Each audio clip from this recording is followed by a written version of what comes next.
What's up? What's up? What's up, guys?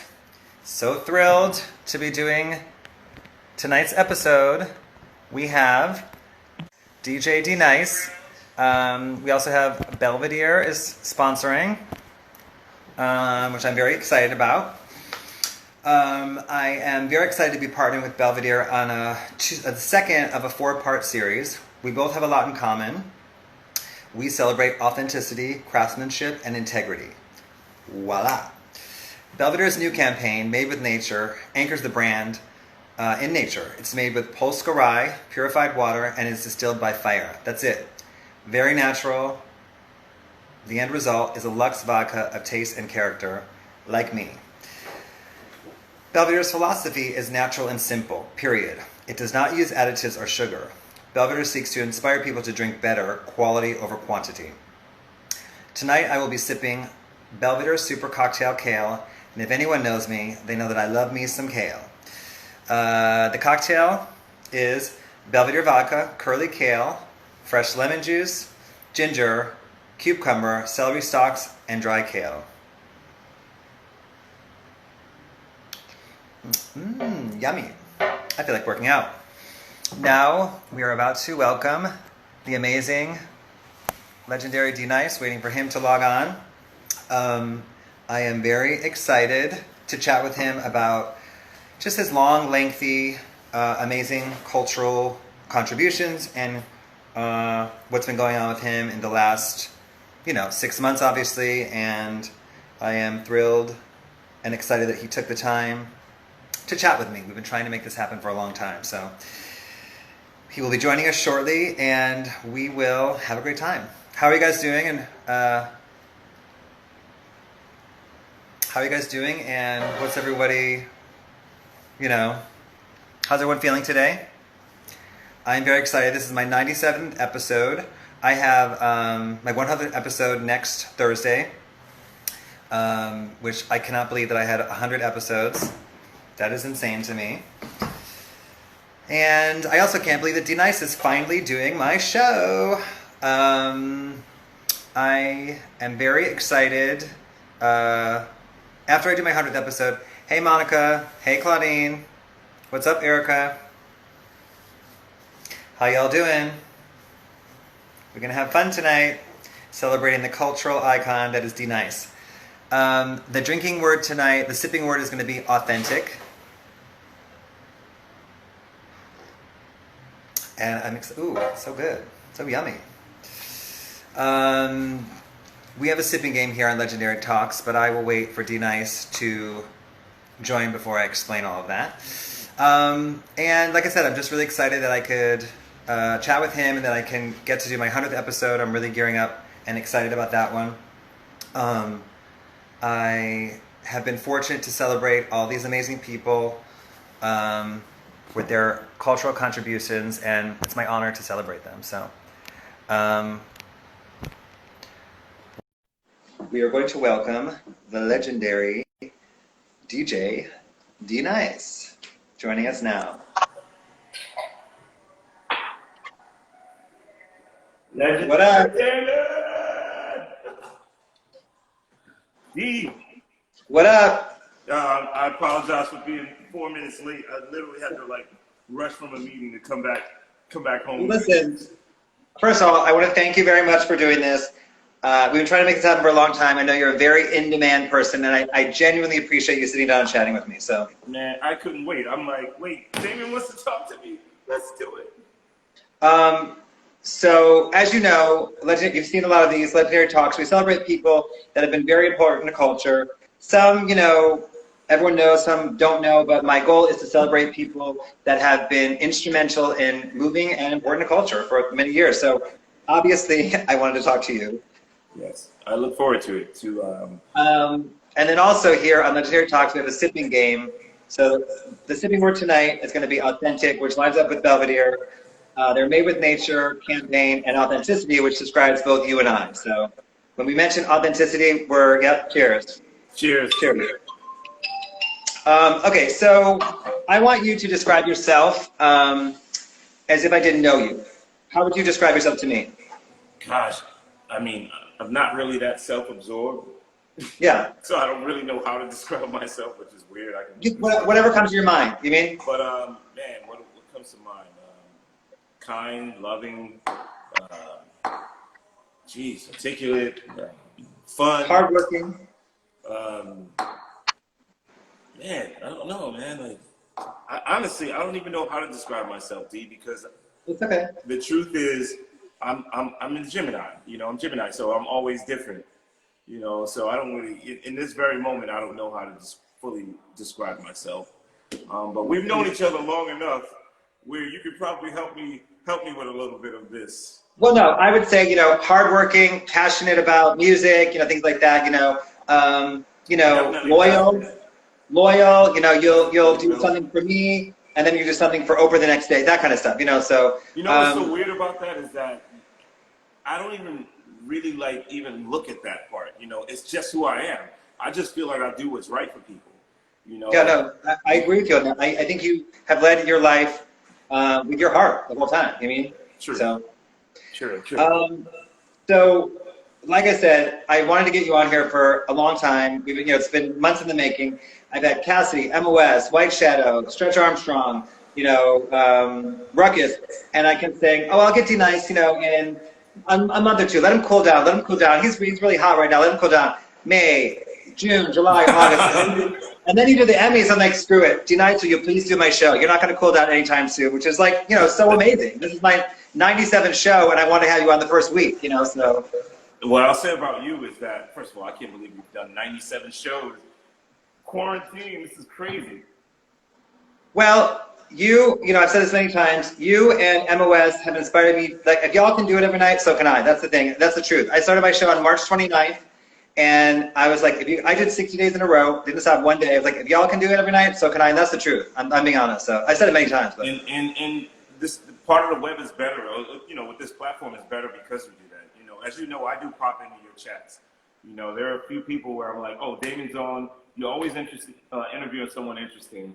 And they're always your friends too, by the way, because we all know and love you. And to hear, I was thinking about this earlier today. How many times, man, and I've known you nearly my entire DJ career, from the parties, nightlife in New York City, everything, Lotus, whatever. But this is our first time really being able to chat. And we've been at parties and intimate dinners, but this is our first real one-on-one. So I was totally looking forward to this. Well, it's interesting. Thank you. And I've also been looking forward to it very much. But what's interesting is that I think with both you and I, we've worked together many, many times, been around each other many, many times. I think, without ever having a real, lengthy conversation, 2-3 hour conversation, I know exactly who you are. You know exactly who I am. Yes. That goes without saying. There are some questions I don't know about you that I can't wait to ask. But in general, I know who you are. I know who your heart is, your soul, everything. So, so. Man, this is great. I'm looking at all these amazing people in here. Miss Yvonne, 1976. Wow, Janelle, NYC. Yo, Stretch on. Happy belated birthday to Stretch. And MOS, yesterday. MOS and DJ Clark Kent. Oh, yeah, that's right. Clark Kent, too. That's right. I think Stretch is in here right now because everyone's saying what's up to him. So. MOS is here, too. I saw MOS. Oh, I love this dude, man. That's my guy, man. Frank Roberts. I love Frank Roberts. People in here right now. So let me ask you a question. You moved to LA about a year and a half ago. I remember when you moved, you were really excited. How was that transition for you? And maybe I think part of your current success is because you changed your environment. When you change your environment, sometimes things change in your life. So how do you feel? How was the transition for you? The transition initially was simple because I was already traveling anyway. Constantly on planes, so. Wherever my luggage was, it didn't really matter. I was just trying to save money on I had to stop staying at the London hotel. I was like, I may as well just get an apartment here, just move. And I did it. I told my family, and then I moved 2 weeks later. It was really like that for me. I was contemplating it, as you know, when you made the move, I was talking about it, how you love it, being a New Yorker. But one day I just finally just jumped up and said, you know what, I'm out. I'm going to do it. I didn't even purge my apartment or clothes or anything. I just had movers come, pack up, and then I was here. I loved it to an extent. I love being here. I love the weather. I love that I have a pocket of friends that are from New York that I can hang with. Yeah. But I'm telling you, when I was quarantined alone, without family. And then there was no family that I can like call and say, hey, Ryan, I'm gonna come to your house. Not that my friends aren't family. I do have some amazing friends, but it was just like my mom or my aunt or, you know, like that's the part where it like became like, it was real when I looked around and I was like, damn, I didn't, even though I live here, I didn't make LA home. Yeah, you know what? It's funny because you say that because I feel the same way. I love it, but at the same time, again, not having, well, you know, what happened to me is that my friends became, you know, the family, your friends become your family, you know, here. So, you know, Emma West, Claudine, who's on here, those people have become my family here in LA, which I think hopefully you have the same. But yes, not being around your family during this time was really crazy. Yes. Wait, Sean Trey, I always knew that I had you out here, but I was really talking about like my aunt and my mom, you know, like that part was like, when you want to protect your family during a time like this, it's like you can't do that physically. You can't say, come over to the house. You know, you just have to call and make sure everyone's cool. So that's the part that made it rough. But like adjusting to it, I love it. You know, I love being here. But I'm going to be bi-coastal. Yeah, me too. I've been bi-coastal for 10 years, basically. Belvedere's campaign is made with nature, and then LA offers so much nature. Because one of the first things for me was like, you know, the difference, the palm trees and things like that. Have you had a chance to like enjoy any of the nature in LA, whether it be Runyon or like, you know, that versus New York, the LA nature versus New York City concrete jungle? Have you had a chance to enjoy the nature of LA? So, hold on one second. Happy birthday, Marsha. I see like D-Nice is my birthday. Play a set after this. Oh, no, so nice. I go to Runyon all the time. So I'm not far from Runyon. I love Runyon. I went to the Botanical Garden recently, and that was just like walking around there gave me my peace. You know, I love flowers. Yeah. And like that was another thing that I love about LA or about the West Coast really, is that you have so much open space where you can just go rock climbing or whatever. Like that's I think I'm going on vacation in about 2 weeks, and part of that vacation has nothing to do with jumping on a plane. It's just me jumping into a car and just driving for hours and exploring the West Coast. So I love that and exploring nature, you know, going to Grand Canyon. Like that's just what I want to do for my vacation. So yes, I love the whole nature part of being out here. Yeah, like as New Yorkers, you know, I think the people that lived here for 10 plus years, they're kind of jaded with that, you know, Runyon things. I went to Runyon the other day and I was like, this is amazing. Look around, you know, the nature part of it still really is appealing to, it still feels new to me here in LA, you know? Yes. Okay, so I want to ask you a couple, you know, old school questions.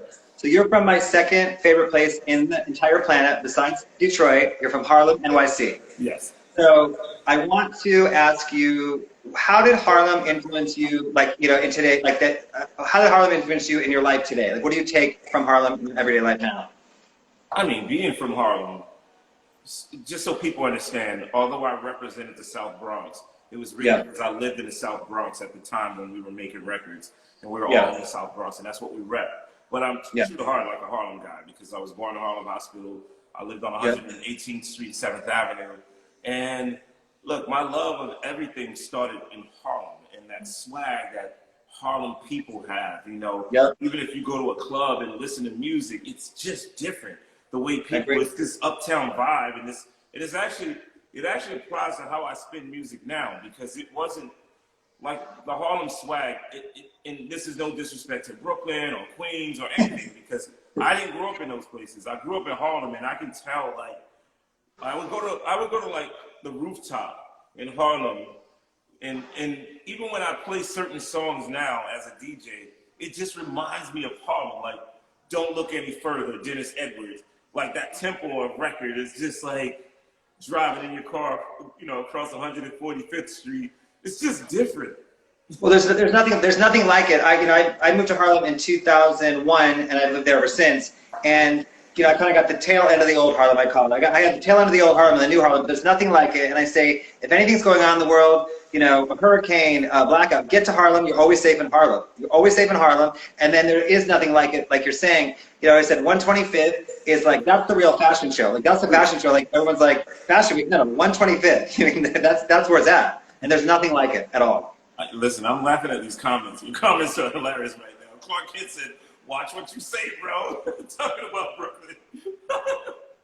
Harlem is different, Clark. Sorry. What's the first song you ever remember kind of really resonating, kind of changing you? Listen, Melba Moore, you stepped into my life. I'm not making this up. So when I see her, that's why I feel like life is so good, D. Like, because everything. That's why this thing that happened with me could have only have been me, and this is no disrespect to anyone. It's like when I see Melba Moore in my IG, and knowing that is the very first song that I learned to sing. I remember when that song was out. I remember my aunt's old stereo where it was like a console lift up one side and the turntable was there, and she had Melba Moore. She had the Diana Ross album, Diana, when she was like sitting down with the big eyes. Wait, we have Diana Ross. I can't see it because of the way this is going. But it's like everything about my life has been all of these amazing people on this platform with me. Like so Clark Kent, I'm not just saying this because he's in here, but if Clark Kent did not say to me, yo, bro, you should DJ, you should actually DJ now, I don't know what this COVID would have been for me. You know what I mean? In terms of like, I don't know if I would have looked at it the same way. Wait, hold on. Are you telling me that it was Clark Kent's idea for you to start DJing IG Live? Clark Kent, it was my idea to play music on IG Live, but I was just playing it into my phone. Got it. And telling stories. Like, I would talk to you right now, and then I'd be like, yo, Damon, blah, blah, blah. Remember this song? Cool. But it was literally Clark Kent that said, you should DJ now. Like, you got a vibe going. You should actually start spinning music and not just playing it. Like, so yeah, no, Clark Kent. But back to Melba, having Melba Moore in my IG Live every day is just like looking at someone that truly inspired you to love music.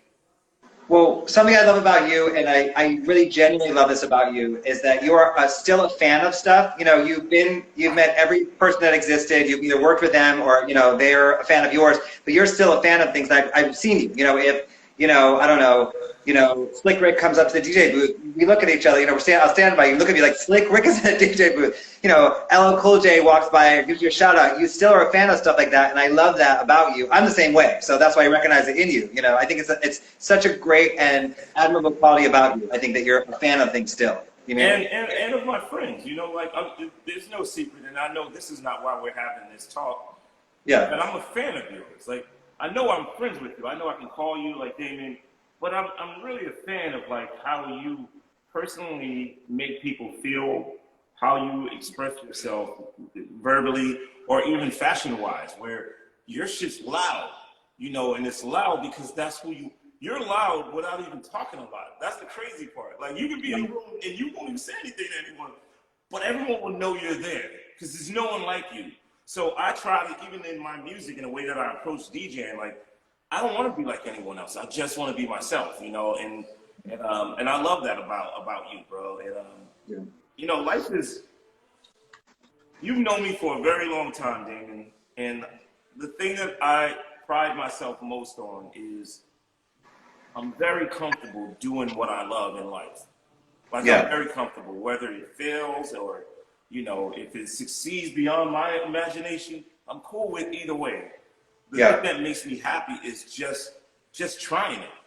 Like, I've never worked for anyone, and like, and it has its ups and downs with that too. You know, like never working means I didn't always have health insurance, or I didn't always have enough money to pay the bills, or you know what I mean. But when I lay down at night, no matter what happened during that day, I always remained like positive, and I always felt like, man, life is good because I'm getting to do what I want. Yes, no, you have been, you know, and I'm not, you know, thank you, by the way, for what you said earlier. I really appreciate that about me expressing myself and, you know, the way that I do. But, you know, I've lived my life basically, again, with my heart and done, you know, what I'd love to do. I love what I do. You love what you do. And, you know, sometimes it makes you lots of money, sometimes it doesn't, but you still love it. And it doesn't really affect you, you know, who you are. You know, it makes you like, you know, sometimes your bank account's fatter than other times, but that's not what it's about. It's about doing what you love, and you've done that for me, and you've navigated your own life. Like I've navigated my own life. You know, you said you never worked for anyone. You've navigated your own life, and that worked out pretty good for you. So, I mean, so, you know, I have a couple old school questions for you though that I don't know. That's why I want to ask because I'm sitting in front of you. So, if you know, everyone probably knows, but maybe people don't know that you were Boogie Down Productions. And what was that like? What was that experience like for you? What did you learn from that experience? You were a teenager, right? There were a few things that I learned from that experience. Yeah. One was I'll start with the guy who actually created the group with KRS-One, DJ Yep. Scott LaRock. Scott LaRock, KRS-One, and myself were the original members of BDP. We had a crew. We had a BDP crew, which existed of like other people and RoboCop and Mick Boo and Miss Melody. But the core of the group was three guys: me, Scott LaRock, KRS. It started with the two of them. What I learned from that was, one, Scott was my keeper. He was truly his brother's keeper. You know, like I met that guy in the shelter, in the men's shelter where KRS lived, and I was there to drop off food to my cousin. And my cousin was like, "I want to introduce you to this DJ," and introduced me to DJ Scott LaRock. And literally in that conversation, he said to me, "You're down with my group." He didn't ask KRS. So even with like my relationship with KRS was so strained because he never had a say if I was in the group or not. Scott LaRock just looked at me from the very first day and said, "You're down with my group." That's crazy. That's crazy. Like this is the story. Like there was no audition for anything. I didn't know how to rap. I wanted to be a New Edition. I was trying to be a singer. This is why I play so much R&B. Was because of the core of me. That's what I grew up loving. It was just like music, you know. So I didn't do anything. I didn't know how to DJ. I didn't know how to produce music. He just saw like, "You're gonna be down with my group," just like that. That's how I got in the music business. So what I learned from that was sometimes you got to lead with your heart, or maybe you should always lead with your heart. Like he felt something, saw something in me. Like, no, this is where you're supposed to be. That's how divine I feel like my life has been, man. Like, wow, that's amazing. That's amazing. That story to me. Amazing. So good. Yeah, you know, it set you up for what was ahead. Absolutely. So you know. Here's a story. Here's a story I'll tell you that Dave Chappelle said. He asked me that very question, like, "Yo, how did you meet KRS?" And I was like, "You know, bro, my cousin was a security guard, and I always loved to cook since I was like 12. He asked me if I could cook some food and bring it to him. I whipped up the food, walked, because there were no Ubers and we didn't have money like that. I walked 3 miles over to the shelter where he was working, brought him the food, and then he introduced me to Scott LaRock, and Dave said, he was like, wait, you heard what you just said?" I was like, "Yeah, I brought my cousin some food." He's like, "Nah, man, you walked 3 miles with food to feed your future." That's wild, man. That is like, this is literally what happened. Well, I love the way Dave Chappelle's brain thinks. His brain thinks differently than others. He hears things differently, you know, so I love that. But that story in general is amazing to me. And to be honest, you were being authentically yourself, and they saw that in you. So, look, cheers to that. Authentic. Cheers, man. Cheers to being authentic. Also, look, so I am... Kathy Sledge is in here. What's up, Kathy? I am obsessed with New York City in the 80s. It's before my time. You know, the Houdini, Run DMC, Palladium, Madonna, Basquiat. What can you tell me about your New York City 80s? My New York City's 80s consisted of two places. Well, nightlife consisted of two places. Yep. Union Square, first the Latin Quarters, and then Union Square. Yep. Latin Quarters was like everything. Like as a young hip hop kid, young black kid, I didn't go to like, obviously I've been to like the Rooftop in New York, so that would be the third place because that uptown vibe is just way different. But going down to like the Latin Quarters back then, I mean, this was when we had like South Bronx out. So we had a little buzz and we had like local fame. It wasn't an international song at that point. It was literally a New York record. And walking into a club and getting that kind of love and seeing like young Mike Tyson, seeing LL walk in with like the LL Cool J big rings on, and like there was nothing like New York City, man. Gosh, in the 80s of like even looking at legends. I remember there was one time I was by myself in the Bronx on Tremont Avenue at a club on I can't remember the name of the club. Clark Kennedy, he'll probably know. But the Juice Crew walked in, and it was kind of like the scene from the Avengers. Like an end game where all of the superheroes were walking out. And it was like MC Shan was like leading the crew, and Kane was with him, and TJ Swan. And I just looked, I was like totally far away from them. But looking at their swag was like, it was just so New York and so cool. And that's what I love about New York City. It's just man. I'm obsessed with that era in particular. I've studied it, all the photos, all the, I've read all the kind of club books, all the documentaries. That particular New York from from 84 to like 90 or something was such a special time. There was so much going on. Like, yeah, I really envy people that were around during that, during that time. So that brings us kind of to the 90s. When did you start DJing? I learned to DJ, obviously with Scott LaRock, which wasn't really about being, Scott wasn't a turntablist. He was a DJ, a mixologist. Like, that was his thing, mixing records, blending records. He taught me those fundamentals back in like 1986. Got it. I didn't become a party DJ. Like, I was KRS's DJ when Scott passed on, but that was a show DJ. I just had to play the records that we created. Like, that's easy. Throw your hands in the air, be nice, let's go. Drop the record. Like, that's cool. It wasn't until like 2000, till like the year 2000, when I started like Q-Tip and Mark Ronson and like going to parties and hearing them play music, that I decided to come back as and then even in 2000, I wasn't even DJing like that. I was promoting a party. I was just promoting a party because that was the way to get in. But I didn't quite understand the music scene at that point because I wasn't on the music scene since like 1992.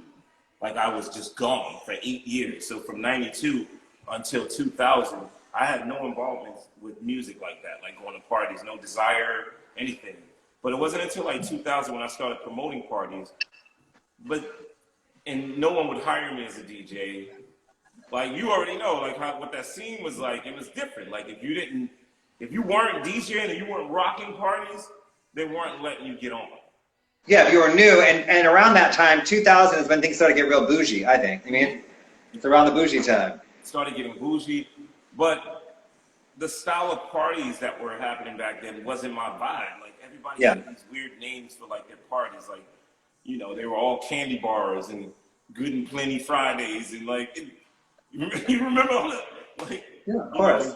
Juicy Fruit Tuesdays and and that was like, I just kind of felt like I didn't want that vibe for myself, and I also wanted to DJ. I wanted something that was like fun and sexy, and the way we listen to music, like the way we listen to music at home, as opposed to how people expect you to listen to music when you're at a club, whether you go to a trap party, or like, I wanted to hear everything. And the only people in New York City, the only party that I've been to in New York, like, because I wasn't going to Stretch Armstrong parties. I didn't know. I wasn't on the scene. Like, I went when I returned to the scene, whatever that one party was, I just followed that party. So at the time, it was like Jessica Rosenblum parties, and Patty Laurent, Patty's parties, Jessica's parties. So Patty usually had like Goldfinger. Jessica had her set of DJs that she was rocking with, but it was Q-Tip and Mark Ronson. Those two dudes are the reason that I fell in love with DJing. Wow. Because I went to one of their parties. And remember, I said I came back trying to throw parties with people. But when I went to Table 50 in New York City. And Tip asked me to come down. I was excited because I hadn't seen him like that in years. And I was still a fan, even though we were on the same label and we knew each other. I was still a fan, and that's how I treat people. I'm like, I really rock with you. Like, but I stood in front of this DJ booth while they were playing.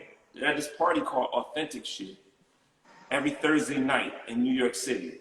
Called what? Authentic Shit. There you go. Cheers. And cheers to you, man. And they both would play like 30 minutes to an hour each. The way I DJ with the originals was Stretch and Clark and Medina and Tony Touch. And their style was so different, but it flowed so well together. Like, Tip would get on, and Tip was playing James Brown and like all this funk, like, not the B-side records. And like, Mark would get on and just play like 90s hip hop. and like 80s pop. And I was like, oh my gosh, I didn't know you could play this at a party. Yeah, like so much.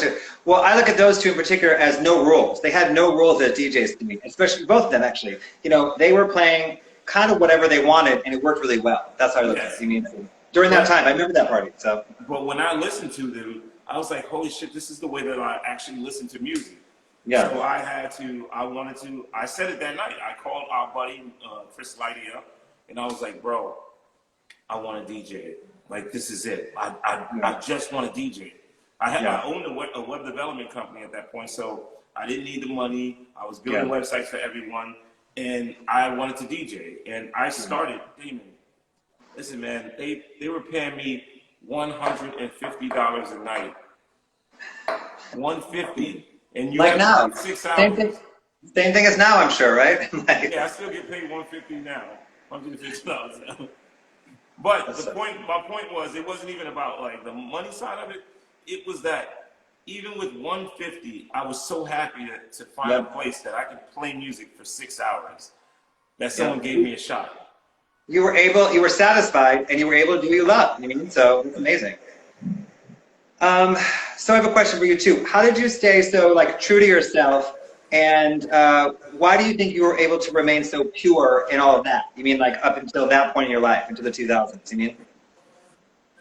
You mean before 2000s? Always? No, up until the point where you start DJing for the 150 and you start to be able to really do what you're loving again. How did you be able to, how were you able to remain so pure and up until that point, not be jaded, not be, been 20 years of you doing all this, Well, before, I'll just say this. Part of the experience for me was having records out in the late 80s and early 90s and having fame. And then when this ended, when you're hot, everyone's like, but then when it was like, and I was still young, I was in my 20s, and I'm like, early 20s. Like, what do you mean you don't love me anymore? Because I started so young. And I had to work my way back to it. So the process of working my way back to it, in my mind, I still think about when people stop clapping. That's why I don't get caught up with this. I don't get caught up with this at all. At all. Because realistically, it's a great lesson to learn at a younger age. Aren't you glad you learned that in your 20s, not in your 40s? I'm glad, because I think it sets the stage for how you dealt with life going forward. That I know you to be a very humble, don't take anything for granted type guy, and I think maybe because you learned all those lessons early, maybe, I don't know.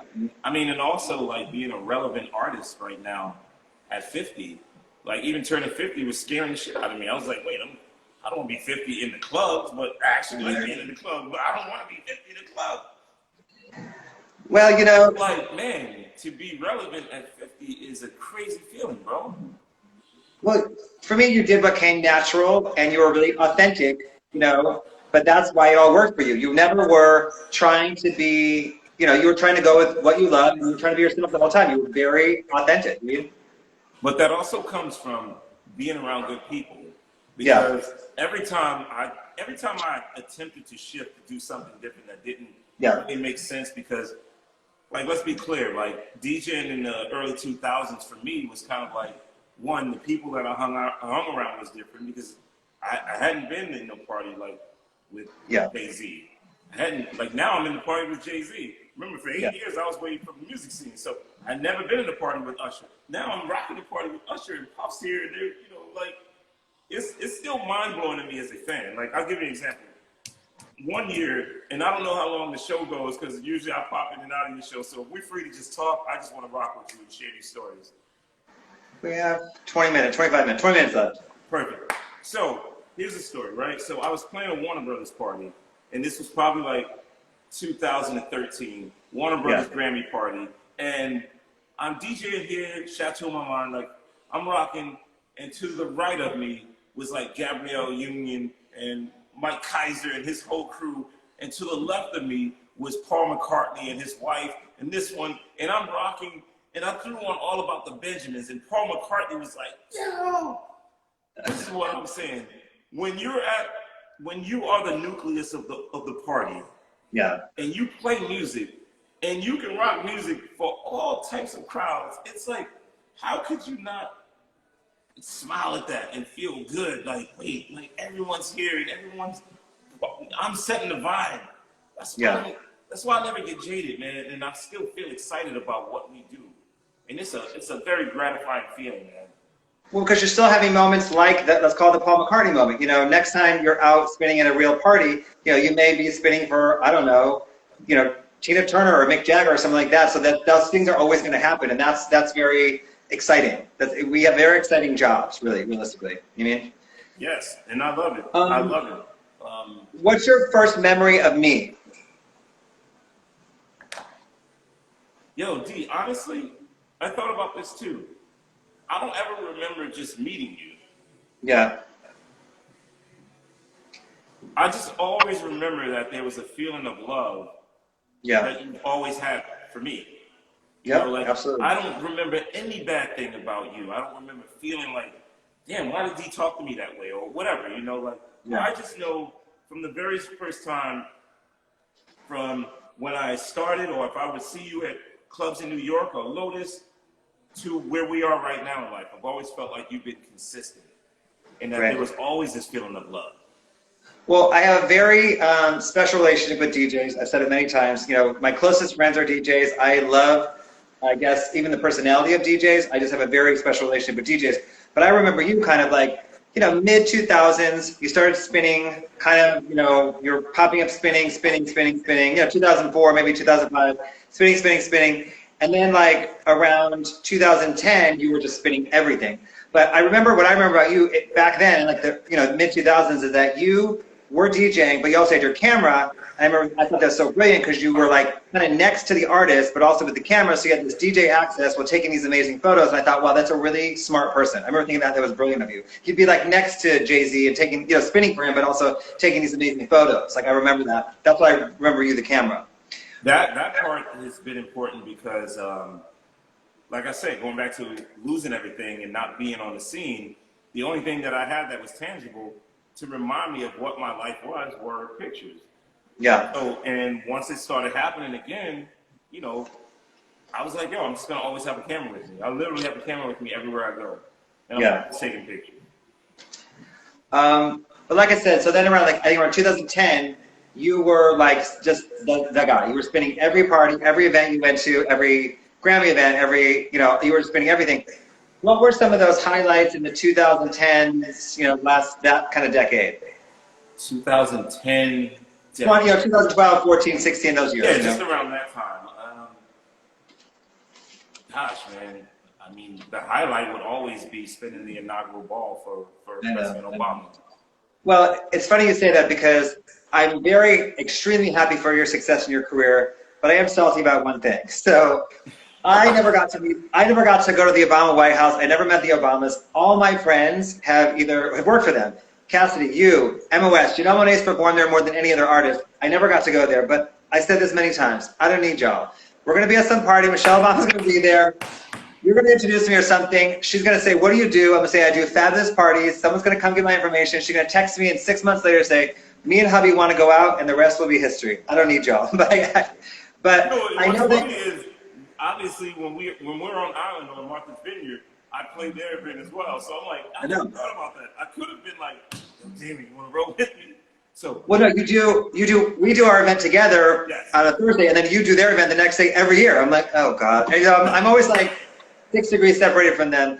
But, you know, I have to say, it's been amazing to watch you get close with them. You know, how was it kind of working with them? And you actually got, I think, sort of personal relationship with them. I know your daughters have met them, which is such an amazing thing to be able to give to your daughters.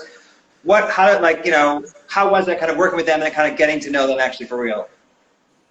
And I'm still getting to know them, to be honest with you. You know, like obviously they only share just a little bit at a time. And once you're in and you become more familiar with them and people like them, it's great. You know, Michelle, let me stop talking let me put some proper respect on her. President Obama is probably one of the most amazing people that I've met. Yeah. He just has a way of like embracing you and making you feel like you really, like you've known this man forever. Like there was one time when I was DJing and we were on Island and I was in my 90s bag and I started playing Soul for Real, Candy Rain, and everyone went crazy. But he looked at me, he was trying to figure it out, and he came over to me, and he's like, hey man, what are you playing? And I looked at him like, you don't know this song? And then he walked off. I told him I was playing, he walked away, then he came back, and he was like, who sings it? And I was like, Soul for Real. It was just funny and like innocent to where like, man, this man has really spent his life serving people. Yeah. And kind of not even caring about those things. Like the important part of him was to serve and be of service of others. Michelle, on the other hand, is just fun, man. Like obviously, you know, we've done IG live parties together, and you know, I'm a part of like, you know, when we all vote with her as well, and she's just like, just an amazing person and very caring. Like when earlier this year, I won a Webby, and they kept saying to me like, we need you to watch the show from the beginning. And I was like, I'm gonna watch it. They was like, no, something special is gonna happen for you. And it was Michelle Obama presented me with the award, obviously virtually. And that was just like, never in my wildest dreams would I have thought, as that 14-year-old kid sleeping in the living room across from my grandmother on sofas, would be the same dude that one day the former First Lady would present an award to. It's our forever First Lady. But, you know, and like I said, you know, you still have that quality about you that, you know, like I said, you have a very, you know, not jaded quality about you. You know, I think that you to me, it feels like you're that young person really appreciating what's going on in your life now, as opposed to, you know, somebody else would not be, I don't think, as enthusiastic about it. And your enthusiasm, I think, resonates in every room. And that, you know, I think it's really what draws people to you, as long as, obviously, besides your music. You know. Also, so being authentic, you know, has been an integral part of both of our careers. What does authenticity mean to you? I mean, authenticity gives me life. Mm-hmm. That's literally a word that I use all the time to describe the feeling that I have. And the fact that people embrace me, just being authentically me. Yeah. Like, that is everything to me. Like, for years, for like nearly, listen, I've been as a party DJ. This will be roughly 19 years as a party DJ. Yes, so, you know, learning how to DJ back in the 80s, but like as a working party DJ, as a performer, like 19 years, right? I've never felt anything more gratifying than what I feel right now. Yeah, amazing. Not because an IG platform blew up or anything like that. Yeah. It's because I can actually be authentically me in terms of how I listen to music, how I stand in front of you, what I'm wearing. Like, I can just be me. And I never felt that way. Like, I always felt like, yo, I'm lucky to be here because, you know, I'm the older dude DJing, but I'm at the right parties, and like I'm in these clubs, and yes, I know Noah, and I know Jason, and this person, and I felt nothing wrong with feeling, you know, humble and you know, feeling gratitude towards the people that you know, but I was doing things to be accepted by someone else, you know, to be accepted by that audience, or, you know, I wouldn't in the middle of my set just randomly throw on, you know, Tears for Fears, or I was just trying to play whatever I thought people wanted to hear that made me seem like some hot artist because I heard Emma West play it, or I heard Ruckus play it, or I heard Diplo play it. Yeah. The private events were different. Private events are that kind of sexy vibe, so I could play what I love, but I wasn't being me because I also love Drake. I also love all these other things. So I was always playing it safe. The freedom that I have now, that people know who I am because I'm being authentically who I am in the way that I listen to music, is extremely empowering. And there's a level of like gratification that I feel now that is unlike anything that I've ever felt in my life. Amazing. I think that I was always being me, so That's amazing that you could get there in life. I think some people never even get there in life, so congratulations to you. That's, you know, I think that's the goal. That's everyone's goal in life, to be able to feel they are authentically themselves and feel great about themselves as a result of it. Wow, that's amazing. So I do want to talk about the elephant in the room, which is on March 16th, you started DJing on IG Live. The world was quarantined. You started on Monday, the 16th, right? Or the Tuesday? Tuesday was the 16th. Oh, Tuesday. Okay. Yep. So the day you started, the world was quarantined.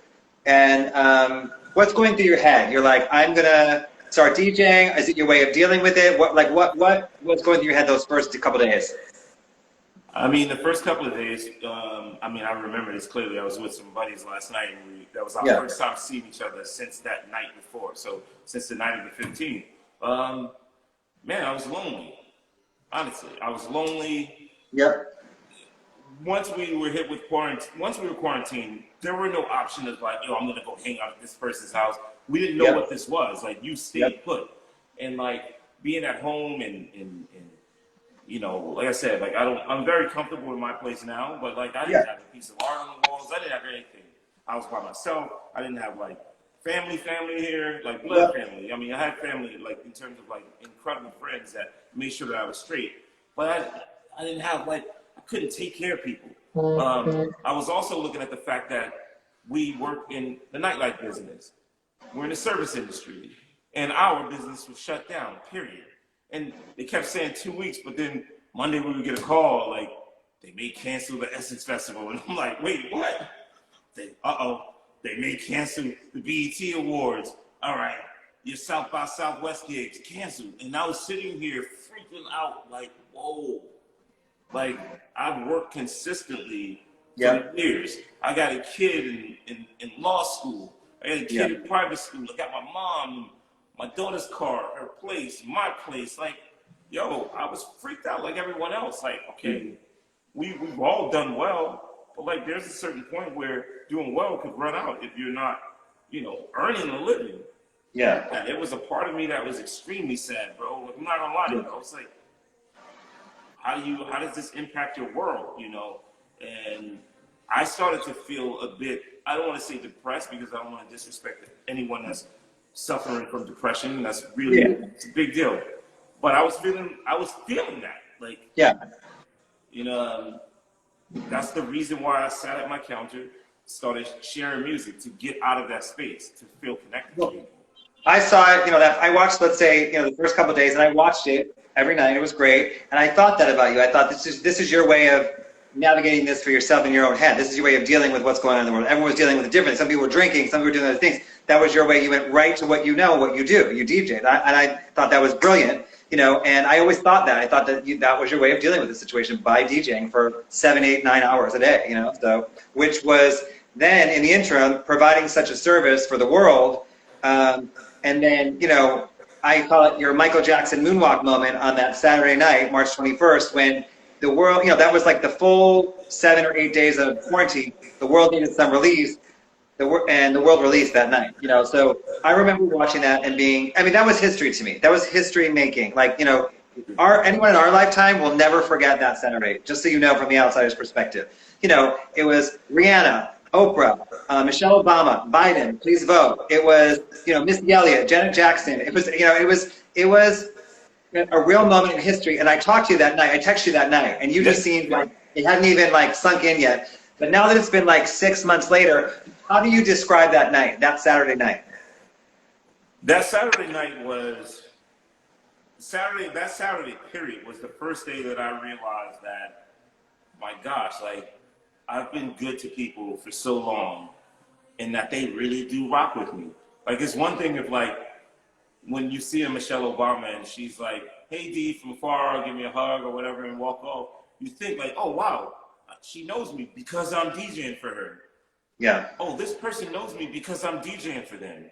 Yeah. Like, there was no harder thing to explain to someone that you are having a party on your phone.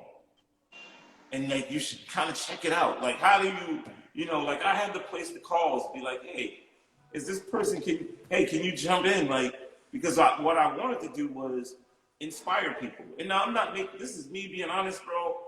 It wasn't ego driven at all. It was a fan on that Friday night in my IG live when Drake popped in. Drake isn't my homie. We weren't following each other on IG, and Drake was in my IG live.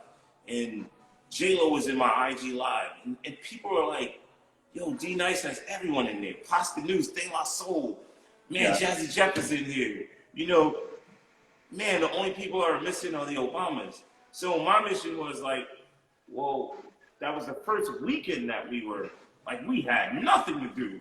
This is the first weekend, and when I woke up that Saturday morning, it was like I just wanted to do something that was going to be inspirational. I didn't think it was going to be history making. Obviously, no one could have predicted that. Yeah. It was really just about trying to do something for people. Like, people were depressed. And the fact that everyone came that night was, man, yes, it is an iconic moment. Well, there was such a purity about it, like you said. It wasn't premeditated. You'd been spinning, I think, 6 nights in a row at that point anyway, every single night. So it was just, you know, what you were doing, and it, you know, it was like kind of all the stars aligned, and there was such a purity about it, and it was beautiful, literally beautiful. It was, you know, and then to see all of your friends, that was the first time, I think, for me, that I saw kind of all my friends in a chat. We could say, hey, what's up to each other. We could, you know, we weren't allowed to do anything, but we could kind of party with each other via the comments, and that was a really special, amazing moment that, like I said, it's history and we'll never forget it. You mean? No. And then also, you know, you were always an in-demand DJ, but then you went to be like, you're one of the most in-demand people in entertainment ever since that moment. That's so crazy to me in a great way. My mom texts me, do I know DJ Nice? Yes, I know DJ D Nice, Mom. You mean? I was like, so, you know, if you went from like, I guess, our world famous to kind of like worldly famous, you know, like in our world, you know, you were kind of famous, and then you went to like the whole world knows you now. And, you know, to your credit, I don't think you've skipped a beat. It doesn't affect you in any way. You're just, you know, very in demand. You mean? I'll be honest with you. It does affect me though. There is a level of like, it affects me in a different way, right? So what I really want to do, it's an opportunity to do all of the things that I imagined was possible as a DJ. And especially as an African-American kind of hip-hop, R&B, disco DJ, where you would look at the big boys like, man, I want to play on that stage that Calvin Harris is on. I want to play, like I want to feel that energy. But like being relegated to like the smaller clubs, no disrespect to the smaller club, but I wanted to be able to play both. I would see Steve Aoki play, you know, a very small club and have fun, but then play a main stage. And I was like, man, the main stage has always eluded me. So that part, when I think about that, it's like, man, like I did it, and I hope I inspire other DJs like me. That's just real. Like, I just want to inspire people. I think you inspired every DJ that's ever done it, whether they're before you, ahead of you, behind you, whatever generation. I think the generation before you got inspired, your generation, I think you inspired all DJs. I think they said, like the same way I've done this every night, because you do it, I can do it. You know, you inspired me. So I think you inspired not just DJs, you inspired people, humans. I think if you can do something like that, we can all do something like that, let's say. So, you know, it's a major inspiration. I want to, you know. Also, another reason I love you is because you text me, you know, you're spinning, and you text me about 2 months ago, Grace Jones just got on my IG Live. I'm like, I love D-Nice. I love D-Nice for that. You mean? Yeah. I was like, guy, I love him. You're so cool that way. You mean? I was like, bro.